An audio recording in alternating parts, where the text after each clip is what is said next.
ধুর, আমি কিছুতেই সুন্দর করে আঁকতে পারি না। ইস, যদি আমার একটা জাদুর কলম থাকতো। মিকি একটি পড়ার টেবিলে বসে আছে। সামনে একটি অগোছালো ছবি এবং আশেপাশে ছড়ানো বই খাতা। মিকির মুখে স্পষ্ট হতাশার ছাপ। জাদুর কলম। হ্যালো মিকি, আমি জাদুর কলম। তুমি আমাকে ডেকেছ? মিকি আশ্চর্য হয়ে, তুমি তুমি কথা বলছো আর ঝলমল করছ? জাদুর কলম। হ্যাঁ, আমি তোমার ইচ্ছে পূরণ করতে এসেছি। তুমি কি আঁকতে চাও? একটি উজ্জ্বল সোনালী রঙের ঝলমলে কলম মিকির টেবিলের ওপর বাতাসে ভাসছে। মিকি বড় বড় চোখে অবাক হয়ে কলমটির দিকে তাকিয়ে আছে। মিকি, আমি একটা সুন্দর বাগান আঁকতে চাই, যেখানে অনেক ফুল থাকবে। জাদুর কলম। ঠিক আছে, চোখ বন্ধ করো আর মনে মনে বাগানটা ভাবো।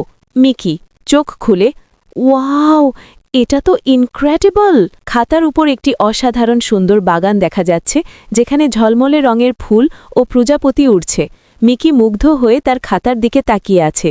মিকি, মামা, দেখো আমি কি এঁকেছি। মিঠুন মামা আশ্চর্য হয়ে, আরে বাহ, এত সুন্দর করে কে এঁকেছে? তুমি তো এত ভালো আঁকতে না। মিঠুন মামা হেসে, জাদুর কলম, বেশ মজার তো। কিন্তু মিকি, নিজের হাতে কিছু করার মজাই আলাদা, কি বলো? মিকি তার মামার হাতে ছবিটি তুলে ধরেছে। মামা আরাম কেদারায় বসে কৌতূহল ও মুগ্ধতা নিয়ে ছবিটির দিকে তাকিয়ে আছেন। বন্ধুরা, ওয়াও, কত সুন্দর! তুমি কি করে আঁকলে এটা? মিকি লজ্জা পেয়ে, আসলে এটা আমার জাদুর কলম এঁকেছে। মিকি এবং তার বন্ধুরা ঘাসের ওপর গোল হয়ে বসে আছে। মিকি মাঝখানে বসে তার আঁকা ছবিটি ধরে আছে এবং বন্ধুরা অবাক হয়ে সেটি দেখছে। মিকি, জাদুর কলম, আমি এখন নিজের হাতেই আঁকতে চাই।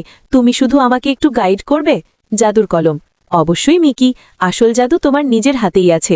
আমি শুধু তোমাকে সেটা চিনিয়ে দেব। মিকি জাদুর কলমটি হাতে নিয়ে খুব মন দিয়ে একটি নতুন ছবি আঁকছে। তার মুখে এখন আত্মবিশ্বাসের হাসি। কলমটি তার হাতে হালকা করে ঝলমল করছে।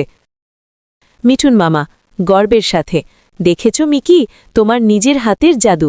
এটা তো জাদুর কলমের চেয়েও সুন্দর। মিকি খুশি হয়ে, হ্যাঁ মামা, এখন আমি বুঝেছি, আসল জাদুটা আমার নিজের ভেতরেই ছিল।